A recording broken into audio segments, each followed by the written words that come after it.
Bonjour, c'est Jérémy, le passionné d'observation animale habitant dans le département de la Haute-Loire. Alors, ce soir, je m'apprête, ce soir, donc la vidéo sera pas mise en ligne peut-être le jour même, mais bon, ce soir, au moment où j'enregistre cette vidéo, nous sommes le 23 septembre 2020, période de brame du cerf. Donc ce soir, je m'apprête à aller faire une observation dans le coin le plus proche du puits pour voir des cerfs et des biches. Je vais voir si en période de brame, les cerfs brament à cet endroit-là. Et pour l'observation de ce soir, je vais appliquer une méthode un petit peu particulière.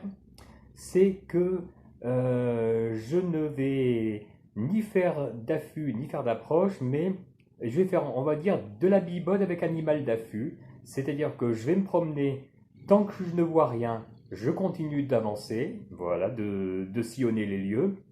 Mais dès que je vois un animal, je m'arrête et je l'observe tant qu'il est dans mon champ de vision. Alors, on va voir ce que ça va donner.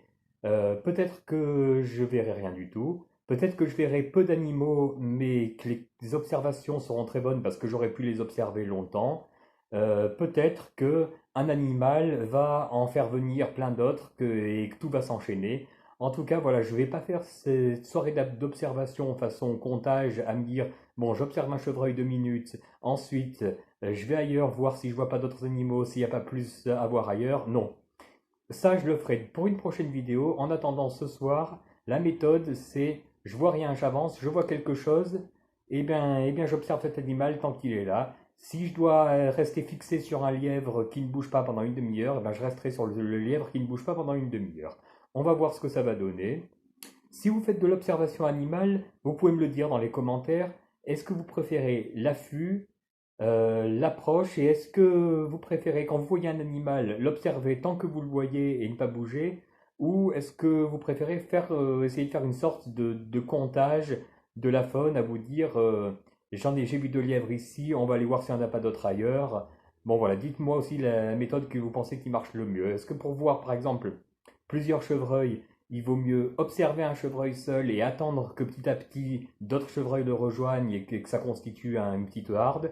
Ou est-ce qu'il vaut mieux vite se dépêcher d'aller voir ailleurs pour voir si là d'accord il y a un chevreuil, mais à un autre endroit ils sont peut-être trois ou quatre? Voilà, vous pouvez me le dire dans les commentaires. Donc la vidéo a été enregistrée le 23 septembre. Je ne sais pas si je la mettrai en ligne le jour même. Et le soir donc du 23 septembre, à mon retour d'observation, je ferai la vidéo pour dire comment ça s'est déroulé. Et un prochain jour, dans les prochaines semaines sûrement, j'irai au même endroit et je ferai la méthode plus observation-comptage. C'est-à-dire, je vois un animal, je l'observe un petit moment, ensuite je continue mon chemin ou je passe à un autre endroit pour pas le faire fuir et je vais voir ailleurs. Et puis on va comparer. J'irai 2 fois dans le même lieu parce que si je vais pas 2 fois dans le même lieu, euh, il y a un jour où je verrai peut-être plus d'animaux qu'un autre, mais ça dépendra peut-être plus du lieu que de la méthode d'observation. Donc pour que ce soit plus équitable, ça sera dans le même lieu et je vous tiens au courant. Voilà, à bientôt.